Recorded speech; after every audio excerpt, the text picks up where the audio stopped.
Você sabia que a arte-terapia pode ser uma ferramenta de ressocialização e que trabalhos com pintura ou desenho podem ajudar pacientes com distúrbios mentais? Em Passo Fundo, um projeto desenvolvido pela UPF já alcança bons resultados. Esse é o assunto da Universidade Aberta de hoje. Acompanhe a reportagem produzida pelo Núcleo Experimental de Jornalismo em parceria com a UPF TV e saiba um pouco mais. Eu acho muito legal, eu gosto. Depois que eu comecei a participar daqui, eu melhorei. Já fazem 3 anos que eu estou aqui, não precisei mais ser internada. Eu gosto de vir aqui. O sorriso de Elaine demonstra uma conquista. Foi na arte que ela encontrou uma maneira de expressar seus sentimentos e emoções. Ao lado deste grupo de mulheres que enfrentam transtornos psíquicos, participa de oficinas arte-visuais. Pintura, desenhos, modelagem em argila, bordado e colagem fazem parte das atividades. A arte é levada como terapia aos atendidos pelo CAPS, o Centro de Atenção Psicossocial Nosso Espaço. Aqui, além do tratamento, eles ganham um espaço de socialização.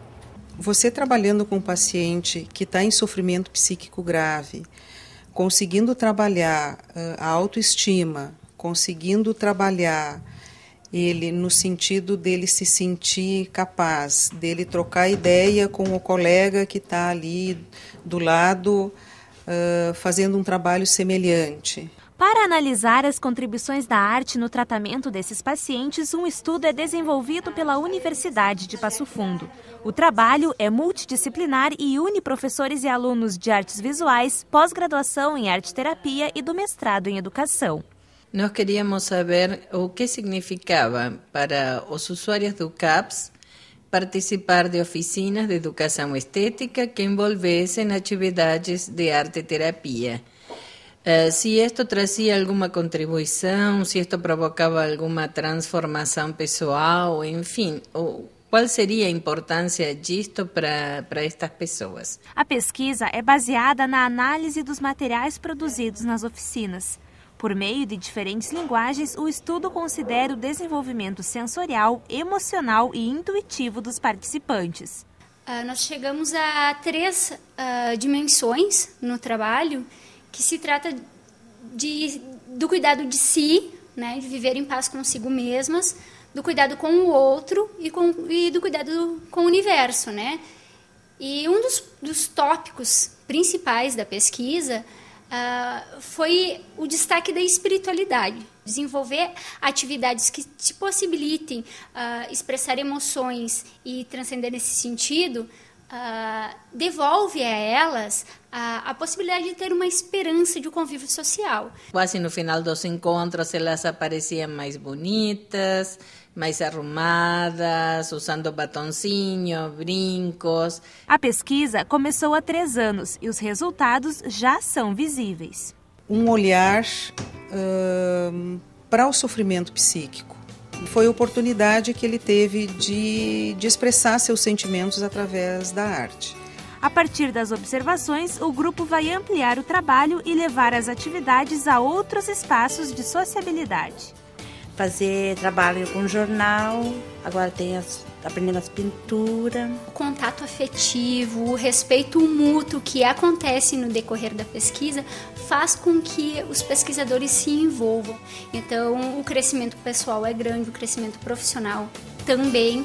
E, enfim, além dos participantes crescerem como seres humanos, com evidências, os pesquisadores também, não só profissionalmente, mas como seres humanos, nós evoluímos muito. Para falar mais sobre esse assunto, estão conosco a professora Graciela Ormezano, mestre e doutora em educação, que é coordenadora do projeto, e a Franciele Galina, arte educadora e mestranda em educação na Universidade de Passo Fundo. Graciela, a gente fala bastante em arte-terapia hoje, é uma palavra que faz parte do vocabulário das pessoas, mas nem sempre foi assim, quer dizer, a arte-terapia existe desde quando e qual é a função dela? Bom, a arte-terapia existe de uma enorme, uma quantidade assim, digamos, milenar, mas não era denominada dessa forma. Eu tive a oportunidade de participar de um congresso, do primeiro congresso internacional de arte-terapia na Hungria, e justamente um sobrinho de Moreno, que é musicoterapeuta, foi para a África para investigar de que maneira o canto e a música contribuía na saúde mental das pessoas de uma determinada nação africana. E eles usavam estas técnicas, digamos assim, artísticas, não se sabe desde quando. Então, isso é um exemplo. Mas a arte-terapia, hoje, com esta denominação, como nós a utilizamos, ela começa praticamente na metade do século passado. Se trata de um campo novo, um campo transdisciplinar, que vai envolver basicamente 3 áreas: arte, educação e psicologia. Franciele, em que áreas a arte-terapia pode ser praticada? Em diversas áreas, nós trabalhamos com pesquisa em diversos espaços de sociabilidade. Está muito voltado para a área da saúde, para a área da educação e da arte, né? Com que frequência ela é praticada na área da saúde mental? Eu não sei a Fran ou a Graciela. Com que frequência? Ela queres dizer se ela é utilizada semanalmente? Ela está associada, é uma prática muito comum usar arte-terapia com doentes mentais, com pessoas com distúrbios mentais ou que precisam de cuidados especiais. Isso depende aonde, por isso que não entendi inicialmente a tua pergunta, porque assim, nos Estados Unidos existe uma arte-terapeuta em todos os hospitais, seja não somente da área da saúde mental, até porque tem uma briga bastante grande que não se quer mais que existam hospitais psiquiátricos e que as pessoas sejam internadas. A ideia é que as pessoas se mantenham dentro do ambiente familiar, dentro do possível, logicamente, de cada caso, e se a pessoa precisa ir para um hospital, que ela permaneça durante um período curto, mais ou menos uns 15, 20 dias, e depois disso que ela possa se integrar, e para isso estão os CAPs, ou os hospitais dias, onde a pessoa vai continuar com o tratamento psiquiátrico, com o tratamento psicológico e com arte-terapia e com terapia ocupacional. Em outras patologias, principalmente em patologias crônicas como neurológicas, câncer, enfim, nos Estados Unidos existem, sim, hospitais que também têm arteterapeutas lá dentro para auxiliar a minimizar os problemas da internação, e muitas vezes as pessoas decidem continuar fora do hospital uma vez que têm alta. Na Europa e nos Estados Unidos, o arteterapeuta está dentro dos planos de saúde. Como hoje está um psicólogo, um médico, um fisioterapeuta. No Brasil existe uma certa resistência? Exato, aqui no Brasil nós estamos engatinhando, é por isso que eu fiquei assim meio... Porque não é comum aqui. Não é comum. Fran, como é que esses pacientes que fizeram parte da primeira etapa do projeto, que é a etapa de aplicação, dos encontros, como é que eles foram selecionados? Foram selecionados pelo próprio CAPS. Foram 12 mulheres que foram selecionadas. Só mulheres? Só mulheres, somente mulheres. Se elas eram voluntárias, elas escolheram participar? Elas escolheram participar. Tá. A equipe técnica do CAPS dispõe de uma grande variedade de atividades e elas fazem uma triagem e então veem que esta pessoa tem mais condições de participar deste tipo de atividade ou daquele outro. Então, se apresenta um rol de atividades e as pessoas aí escolhem dentro daquilo que elas têm condições nesse momento, porque tem pessoas que chegam bastante fragilizadas, outras que já faz anos que frequentam e estão bem, enfim. Essas pessoas que participaram desse grupo em especial, elas têm distúrbios muito graves? De que natureza, vamos dizer assim? Olha, o CAPS não trabalha com o pronóstico ou com o diagnóstico. Isso não tem, assim, digamos, uma relevância na formação dos grupos. Mas as que nós trabalhamos, a maioria tinha esquizofrenia ou estava passando por uma depressão bastante profunda, algumas com várias tentativas de suicídio, enfim. Eram problemas assim de sofrimento bastante grave.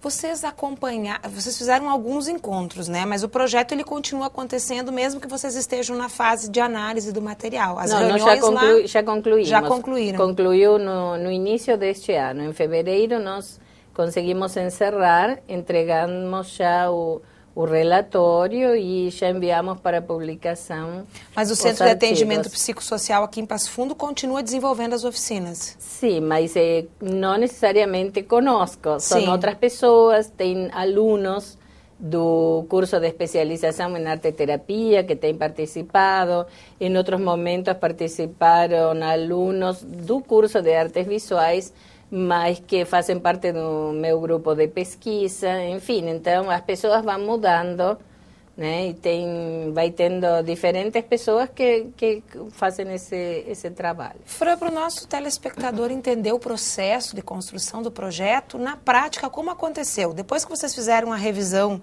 de literatura, ou seja, estudaram especificamente essa área, na hora de aplicar, como é que foi? Vocês acompanharam os encontros, elas tinham que fazer desenhos específicos, enfim, como isso funcionou? Nós começamos com um desenho livre, né? E depois foram desenvolvidas algumas temáticas relacionadas ao que emergia dos encontros, né? Conforme a necessidade do diálogo com elas, da linguagem com qual nós estávamos trabalhando, conforme que elas iam expressando, a gente ia tentando trabalhar, né, dentro dessa metodologia, porque em alguns momentos ficava latente que elas precisavam trabalhar algo. Então a gente tentava modificar, né, o que a gente pretendia trabalhar como um plano B para que elas também conseguissem se colocar no trabalho. Se colocar nesses desenhos, na argila, quando elas modelaram a argila, porque não foram só pinturas, só desenhos. Bom, esses desenhos devem revelar muitas histórias. No próximo bloco, nós voltamos falando um pouquinho mais sobre a arte como ferramenta de socialização de pacientes com distúrbios mentais. Até já!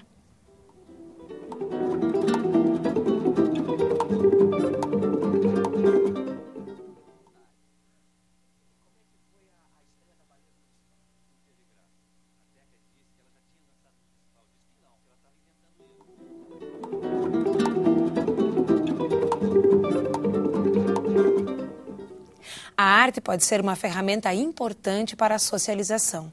Em Passo Fundo, um projeto ensina pintura, desenho e escultura para pacientes que precisam de atendimento especial. O Universidade Aberta de hoje fala um pouco mais sobre isso. Estão conosco a professora Graciela Ormezano, mestre e doutora em educação, que coordena o projeto, e a Franciele Galina, arte educadora e mestranda em educação na Universidade de Passo Fundo. Graciela, no outro bloco estávamos falando desses desenhos, né? Do quantas histórias esses desenhos podem contar. O que vocês conseguiram ler e construir a partir dos desenhos dessas pacientes? Bom, não necessariamente nós trabalhamos com desenho, utilizamos várias técnicas. Em um momento surgiu dentro do espaço terapêutico que elas estavam muito frustradas porque não conseguiam lidar com o próprio dinheiro. Então, nós fizemos xerox de notas de 50, de 20, de 10, de todas as notas, de todas as moedas, e em preto e branco. E então, essas notas, elas eram recortadas por elas e coladas em um papel. E depois elas tinham que fazer a leitura. Nós não fazemos uma interpretação, senão a partir do que o próprio paciente ou usuário, neste caso do CAPS, está falando. Então, umas, por exemplo, colaram o dinheiro, as de 50, 20, 10, tudo direitinho, as moedinhas, todo pela ordem. E então, uma delas comentou que elas tinham uma boa relação com essa parte econômico-financeira, que embora a irmã dela, que ia retirar o dinheiro no banco, que ela conseguia se organizar bem, a irmã pagava as contas, tudo certo. E outra, por exemplo, colou as notas, as moedas, tudo assim, de qualquer jeito. Ela disse, eu gosto de pegar o dinheiro e já gastar tudo no primeiro dia. Então, ela se deu conta, a partir disso, por que ela não conseguia lidar com o dinheiro e tinha alguém da família que estava fazendo isso por ela. Então, o trabalho também serve não só para contar alguma coisa, mas para pensar sobre aquilo que se está contando. Exatamente, exatamente. A partir disso, não é somente o dinheiro, é como essa pessoa se relaciona com o dinheiro e como essa pessoa se relaciona com as pessoas da sua família que lidam também com esse dinheiro e como ela que se relaciona com a sociedade a partir da utilização desse dinheiro. Frei, tinha uma outra questão, que é a questão dos monstros, né? Que vocês estavam comentando no intervalo comigo. Exatamente. Na verdade, um ponto que cabe destacar sobre isso é que ao finalizar os encontros, nós sempre trabalhamos com a socialização dos encontros, onde elas podem expressar e pensar sobre o que elas mesmas fizeram. Então, teve um encontro que nós trabalhamos com modelagem, né? Onde elas puderam construir esse monstro e decidir o que iam fazer com esse monstro depois. Se elas queriam desmanchar esse monstro, né? Analisar não, transformá-lo e compreender esse processo de construção do próprio monstro, desconstrução e transformação do monstro. Então, esse processo de expressar o que se está sentindo e poder socializar no grupo permitiu para as participantes de pensarem e compreenderem o próprio processo criador que elas tiveram naquele momento. Graciela, tu falaste na reportagem que, por exemplo, ao final do trabalho, as alunas, né, estavam se sentindo melhor, às vezes até vinham mais arrumadas, maquiadas. Esse resultado foi positivo para esse grupo ou para algumas alunas. Mas ele não é igual para todo mundo e nem em todos os processos, né? Nós comentávamos que a arte-terapia ela não cura. Fala um pouquinho disso para os nossos telespectadores. Assim, nem todo mundo adere a este tipo de tratamento, como nem todas as pessoas aderem à psicoterapia e, enfim, nem todas as pessoas aderem a determinada medicação. Depois, assim, você tem que querer mudar. Eu acho assim que a palavra, eu tenho certeza que a palavra-chave da arte-terapia é provocar transformação. Para essa transformação acontecer, a pessoa tem que ir além das suas ações cotidianas, tem que ir além daqueles sentimentos rotineiros, tem que ir além de sua relação com o mundo. Nem todas as pessoas estão dispostas a fazer isso. Nem todo mundo quer realmente se transformar. Então, vai depender do grupo e vai depender de cada uma das pessoas. Porque se a pessoa não quer mudar, não vai adiantar nenhum material especial, nenhuma técnica, nada. A pessoa tem que querer mudar. Agora que nós, através da arte-terapia, nós podemos contribuir com isso para a pessoa se dar conta, como nós falávamos em relação a esses exemplos, quais são meus monstros, o que eu posso fazer para transformá-los, né? Como é que eu tenho que fazer para transformar minha relação com o dinheiro, né? Esses exemplos que nós colocamos antes. A pessoa tem que se dar conta que ela pode mudar e a partir dela se dar conta que pode mudar, querer mudar. Aí, então, dá resultado. Bom, nós temos aí, quer dizer, os resultados finais desse processo, eles podem caminhar em várias direções. E eu sei que vocês já produziram alguns artigos sobre essas direções. Fran, fala um pouquinho dos artigos que vocês já escreveram, relatando e refletindo sobre esse processo. Um dos artigos está diretamente relacionado à questão das participantes poderem viver em paz consigo mesmas, viver em paz com o outro, viver em paz com o universo, porque me parece, eu compreendo que na vivência que elas tiveram no decorrer da pesquisa, elas puderam se colocar no trabalho. Na medida que elas conseguiram compreender que estavam se colocando no trabalho, elas vão se conhecendo. E isso vai agregando um novo sentido à vida. E como a Graciela colocava, que isso é transformador, né? É um processo transformador. Esse se conhecer, esse agregar novo sentido à vida, poder estar inserido novamente na sociedade, né? Permite que elas vivam em paz consigo mesmas, né?